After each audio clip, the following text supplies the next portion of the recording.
content. Je suis amical avec les gens. Je porte un chapeau selon leur coutume. Je dis, ces animaux ont de drôles d'odeurs. Et je dis, cela ne fait rien, moi aussi. Le soir, je rassemble autour de moi quelques femmes. Je les regarde dans mes fauteuils à bascule et je leur dis, il ne faut pas compter sur moi, mesdames. Au soir, je rassemble autour de moi des hommes. Nous nous donnons du gentleman. Ils mettent les pieds sur mes tables et disent, ça va aller mieux.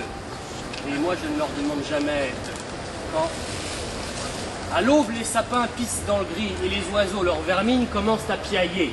C'est alors qu'en ville, je vide mon verre, jette mon mégot et m'endors. Inquiet. Race frivole.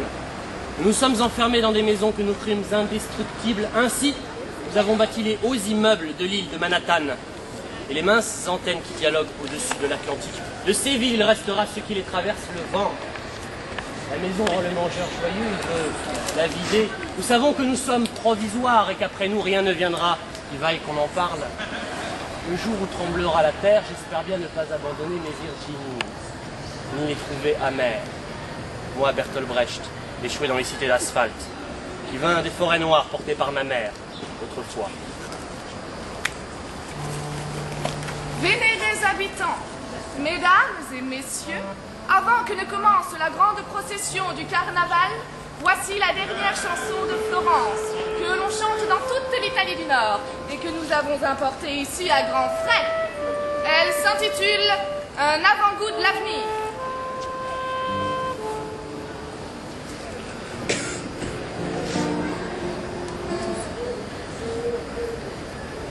Quand le Tout-Puissant voulut qu'il en soit ainsi, il dit au soleil de s'en aller faire le tour de la terre avec sa lumière tel un valet, en un cercle accompli, car son désir était que chacun tourne autour de qui vaut mieux que lui. Ils commencèrent de tourner autour des premiers, les derniers, autour des puissants, les déshérités, ainsi sur la terre comme au ciel. Autour du pape gravitent les cardinaux, autour du cardinaux gravitent les évêques, autour des évêques les chanoines, autour des chanoines les échevins, autour des échevins les artisans, autour des artisans les serviteurs, autour des serviteurs les chiens, les poules et les mendiants. Cela, bonnes gens, c'est le grand ordre ordino ordinum, comme disent messieurs les théologiens, regula aeternis, la règle des règles. Les bonnes gens, qu'arriva-t-il? Le docteur Galilée se dressa, il balança la Bible et jeta un regard sur l'univers. Toi le soleil, reste ici, je veux que la création tourne dans l'autre sens, que la maîtresse tourne autour de sa servante. Et vous trouvez ça fort, il ne plaisante pas. Les serviteurs sont chaque jour un peu plus effrontés, mais il est vrai, rire est bien rare, et la main sur le cœur. Qui n'a jamais rêvé d'être son propre maître et seigneur? Vénérés habitants, pareilles théories sont parfaitement impossibles. On aurait droit à la paresse, à nourrir le chien du boucher. L'enfant de cœur n'irait plus à la messe. L'apprenti resterait couché. On ne plaisante pas avec la Bible, non. Si la corde à ton cou ne vaut rien, elle rompt. Mais il est vrai, rire est bien rare et la main sur le cœur.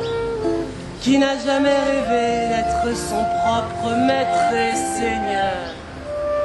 Deux femmes se tiennent à la crier, ne sachant pas quoi faire, et la poissonnière de bouffer tout son poisson en solitaire. Le maçon creuse les fondations et transporte les pierres, mais ayant bâti la maison, il s'en déclare propriétaire. Ah non, non, non, non, non, non, Galilée, assez, assez, assez, assez. Avec la Bible, pas de blague. Si la corde à ton cou ne vaut rien, elle rompt, mais il est vrai. Qui n'a jamais rêvé d'être son propre maître et seigneur? Le fermier donne un coup de pied au cul du proprio, le lait destiné au curé est bon pour les marmots. La femme du chanteur. Récemment, j'ai voulu faire un écart. Alors, j'ai dit à mon époux qu'il fallait bien que je comparse Jupiter à son joujou. Ah non, non, non, non, non, il est assez. Enlevez la muselière d'un chien enragé et il mordra. Il est vrai, rire est bien rare. Et devoir. Qui n'a jamais rêvé d'être son propre maître et seigneur? Bonnes gens, vous qui avez tant souffert, rassemblez vos faibles forces d'esprit et apprenez du docteur Galuli l'ABCD du bonheur sur la terre. L'échine de l'homme a toujours été souple. Qui n'a jamais rêvé d'être son propre maître et seigneur?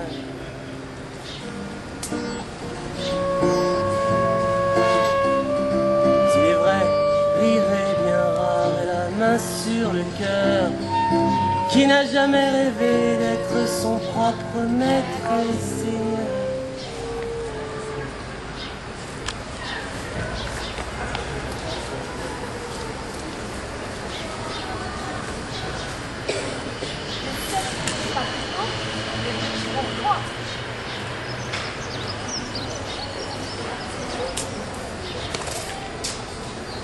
Ma sœur et moi, nous venons de Louisiane, Où les flots du Mississippi roulent sous la lune. Vous devez le savoir, tant de chansons l'ont dit. Un jour dans ce pays nous voulons retourner. Plus tôt ce sera, mieux ça vaudra. Nous sommes partis voici 4 semaines vers les grandes cités pour y chercher fortune. Et dans 7 ans, nous l'espérons, ce sera fait. Alors nous rentrerons. Mieux vaudrait dans 6 ans. Car nos parents et nos 2 frères nous attendent en Louisiane. L'argent que nous gagnons, nous le leur envoyons. Et avec cet argent, on construira un petit pavillon sur les bords du Mississippi en Louisiane. Pas vrai, Anna? Oui, Anna. Ma sœur a du charme. Moi, j'ai le sens pratique. Elle est un peu toquée. J'ai les 2 pieds sur terre. Au fond, nous ne sommes pas 2 personnes, mais une seule et unique. Nous nous appelons toutes les 2 Anna. Nous n'avons qu'un passé et qu'un même avenir. Un seul cœur, un livret de caisse d'épargne. Et chacune n'agit que pour le bien de l'autre. Pas vrai, Anna? Oui, Anna. La paresse dans l'exercice de l'injustice. Espérons que notre Anna se donne un peu de mal. Elle a toujours aimé en prendre à son aise. Et tous les matins, pour la faire relever, il fallait la jeter hors du lit. Et pourtant, nous répétions toujours, la paresse est mère de tous les vices. Anna. Mais notre Anna est une enfant très raisonnable, obéissante et attachée à ses parents. C'est pourquoi, nous l'espérons bien, elle fera tous les efforts nécessaires, là-bas. L'orgueil de montrer le meilleur de soi-même. C'est pas en moi.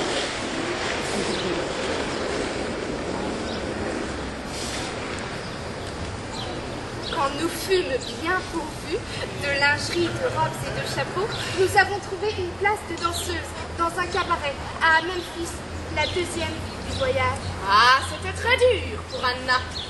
Enlever des chapeaux rendait les filles prétentieuses. Alors, elle a voulu être artiste et faire de l'art. À Memphis, la 2e ville du voyage. Mais ce n'est pas ça que ces gens-là veulent. Car ces gens-là payent et veulent qu'on leur en montre pour leur argent.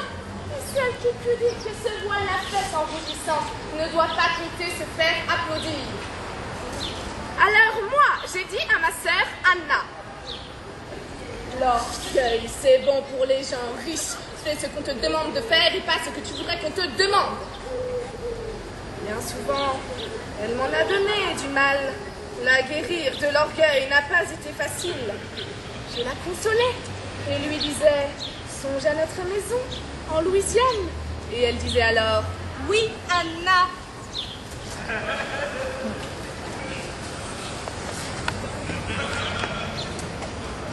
Mais ça n'avance pas avec l'argent qu'elle nous envoie. Il n'y a vraiment pas de quoi construire une maison. Elle bouffe tout ce qu'elle gagne. Va falloir leur passer un savon, sinon ça n'avancera pas. Avec l'argent qu'elle nous envoie. Eh ben, il n'y a vraiment pas de quoi construire une maison. Elle bouffe tout ce qu'elle gagne. Va falloir leur passer un savon. La colère contre la vilainie.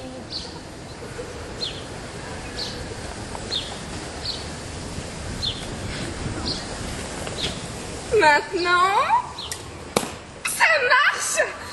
maintenant, nous sommes à Los Angeles.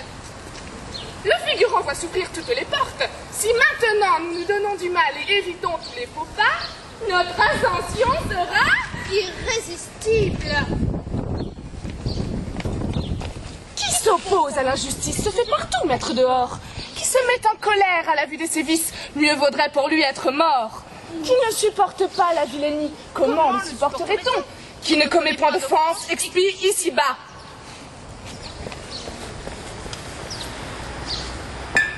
Ainsi, j'ai guéri ma sœur de sa colère. Je l'ai guérie de vouloir flétrir en public l'injustice. Ça se fait vraiment trop cher. Tout le temps, je lui répétais, domine-toi, Anna. Tu sais bien où ça mène quand on se laisse aller. Elle me donnait raison et disait, Je sais bien, Anna.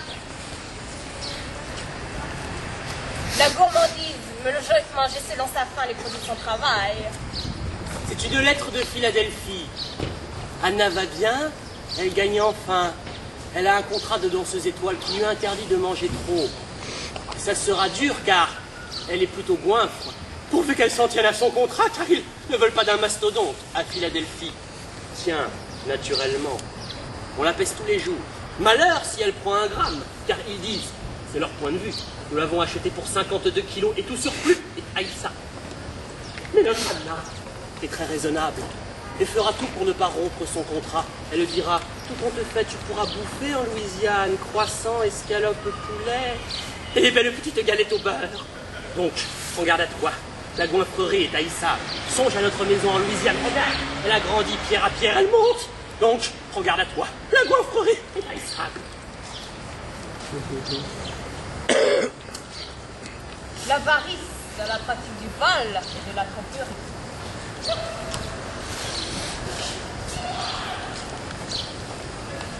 à Boston, on lui a trouvé un homme qui payait bien car il l'aimait. Mais j'ai eu du mal avec Anna car elle en pinçait pour un autre qu'elle payait car elle l'aimait. Tout le temps je lui répétais, infidèle, tu ne vaux pas la moitié de ton prix. On ne paie pas pour une maquerelle, on ne paie qu'une femme dont on était pris. Tout au plus pourrais-tu le faire si tu pouvais vivre sans protection. Mais comme ça, tu ne riras guère si tu oublies un jour ta situation. Je lui disais, ne t'assieds pas entre deux chaises. Et puis, je suis allée voir Fernando et lui ai dit, avec ces fadaises, ma sœur sera bientôt tout au bout du rouleau. Tout au plus pourrais-tu le faire si tu pouvais vivre sans protection. Mais comme ça, tu ne riras guère si tu oublies un jour ta situation. Seulement, j'ai revu Fernando. Souvent. Mais il n'y avait rien du tout entre nous, ce que c'est bête. Mais Anna un jour nous surprend et sur moi, tout de suite elle se jette. Ce sont là choses qui arrivent et qu'on oublie plus d'une fois. Il n'y a vraiment pas d'alternative quand on a les apparences contre soi. Et elle montre son blanc petit derrière. Plus précieux qu'une petite fabrique. Elle le montre gratis, aux badauds, aux militaires, aux regards profanes des places publiques. Tout au plus pourrait faire ça celle qui a assez de quoi pour vivre. Ah, que ça a été dur de tout remettre en ordre. Je dis adieu à Fernando, À Édouard. faire des excuses. Et tout au long des nuits, j'entendais ma sœur pleurer et me dire, C'est bien comme ça, Anna. Mais c'est si dur.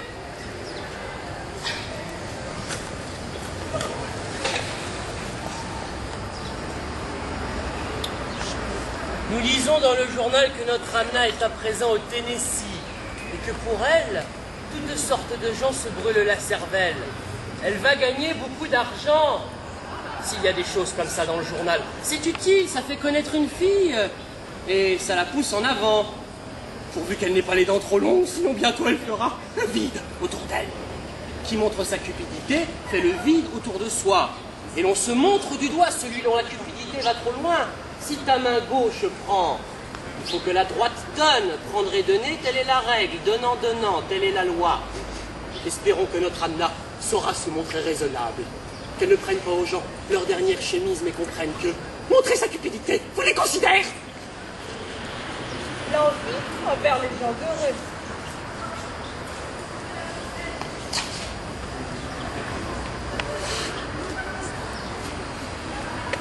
La dernière ville du voyage, c'était San Francisco. Tout marchait bien. Mais, souvent, Anna était là. Et enviait quiconque pouvait passer ses jours dans la paresse, incorruptible et fière, s'indignant contre la brutalité, s'abandonnant à ses instincts, au bonheur, ne se donnant qu'à l'être aimé, s'appropriant sans se cacher ce dont il a besoin. Et je disais à ma pauvre sœur, ma sœur, nous tous sommes enfants de la lumière. Comme il nous plaît, nous dirigeons nos pas, certes. Les insensés s'en vont la mine entière, mais où ils vont, ils ne le savent pas. Suis-moi, sœur, et renonce au plaisir. Au plaisir. Que tu poursuis comme les autres gens. Les autres gens. Ah, laisse-les aux esprits en délire, qui n'ont pas peur de ce qui les attend. Les attend. Renonce à boire, à manger, ne chôme pas. Et songe au prix que l'amour va coûter. Écoutez. Je suite si tu faisais ce qui te plaît. Point de ta jeunesse. Elle s'en va. Elle s'en va. Suis-moi, ma sœur. Et tu verras qu'un jour, tout finira par ton apothéose. Eux resteront au l'horrible retour dans le néant, devant la porte close.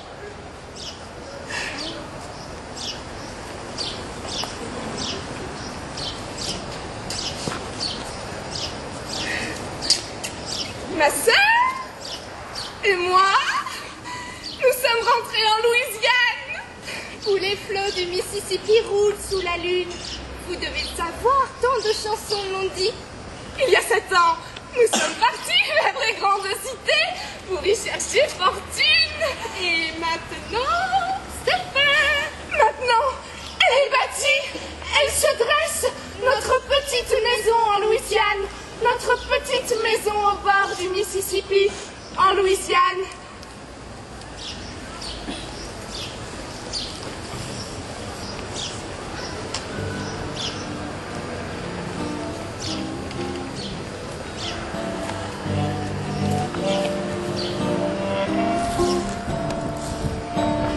Le choral du grand bal. Lorsque Bal grandissait dans le sein de sa mère, déjà le ciel était très grand, calme et si pâle et jeune et nu, et formidablement admirable.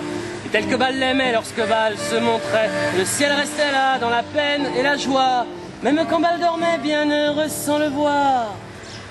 La nuit le ciel était violet, Bal était ivre, et tout Bal était pieux, lui de pâle abricot par la taverne, l'hôpital, la cathédrale. Bal impassible trotte et sans déshabitude. Si fatigué soit Bal, Bal ne sombre jamais, Bal emmène son ciel avec lui vers en bas. Dans la honteuse fourmilière des pêcheurs, Bal éteignait et se vautrait dans la quiétude, et seulement le ciel, mais le ciel constamment, et toujours puissamment couvrait sa nudité, et la grande femme, univers qui en riant, se donne à qui se fait broyer par ses genoux. Il procura quelque extase comme il aime, et Bal ne mourut pas, regarda seulement. Quand Bal ne voyait partout que des cadavres, sa volupté toujours était 2 fois plus grande. On a de la place d'Ibal, on n'est pas tant. On a de la place d'Ibal dans ce sein-là. Si Dieu existe ou bien s'il n'y a pas de Dieu, peu tant qu'existe Bal, lui être bien égal. Mais un point sur lequel il ne faut pas blaguer, c'est s'il y a du vin ou s'il n'y en a pas. Lorsque d'Ibal une femme vous donne tout, laissez-la s'en aller car elle n'a plus rien. Ne craignez pas les hommes autour de la femme, ça va, mais les enfants, Bal lui-même les craint. Tous les vices d'Ibal sont bons à quelque chose, seulement pas d'Ibal, l'homme qui les pratique. Quand on sait ce qu'on veut, ce n'est pas rien les vices. Choisissez-vous en 2 car un tout seul c'est trop, ne soyez surtout pas si paresseux, si mou, parce que jouir n'est pas si facile.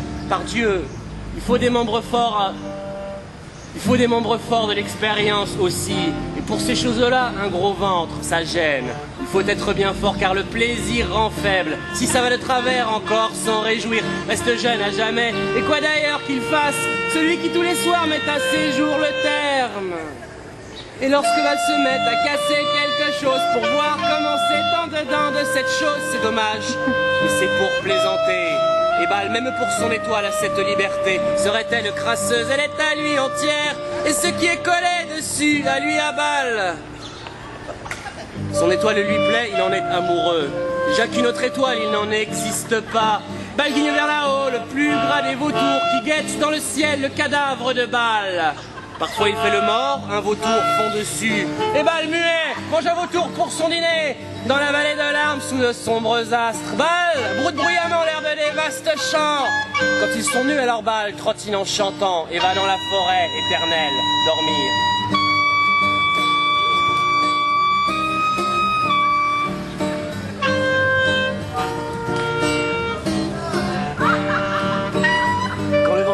Tire Bâle vers en bas, quel monde pour Bâle encore, il a son compte. Et Bâle a tellement de ciel sous la paupière que mort, il a du ciel encore, et juste assez. Et quand il pourrissait dans le noir de la terre, le ciel était encore grand et calme, et si pâle et jeune et nu, et formidablement admirable, et tel que Bâle l'aimait lorsque Bâle existait.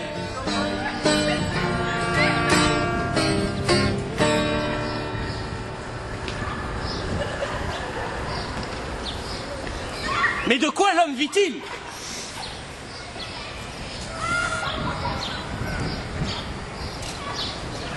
Messieurs, au lieu de prêcher l'abstinence, l'amour du bien et l'horreur du péché, vous feriez mieux de nous remplir la panse. Après, vous aurez le temps de prêcher. Vous aimez vos bombances et notre honnêteté. Il ne serait assez le répéter. Et vous pouvez le retourner dans tous les sens. D'abord la bouffe, ensuite la morale. Commencez par donner à tous les pauvres gens votre gâteau pour calmer leurs fringales. De quoi l'homme vit-il? De quoi l'homme vit-il? Il vit de l'homme, en le volant, pillant, torturant et massacrant. L'homme est un loup pour l'homme, mais il oublie souvent qu'en fin de compte, il est un homme. Messieurs, vous ne pourrez pas l'empêcher, car l'homme ne vit que de tous les péchés. Messieurs, vous décrétez quand une femme peut relever ses jupes et ses jupons. Vous oubliez que nos pans réclament des entrecôtes avant des sermons. Vous aimez notre honte et votre volupté. On ne saurait assez le répéter. Et vous pouvez le retourner dans tous les sens. D'abord la bouffe, ensuite la morale. Commencez par donner à tous les pauvres gens votre gâteau pour calmer leurs fringales. De quoi l'homme vit-il? De quoi l'homme vit-il?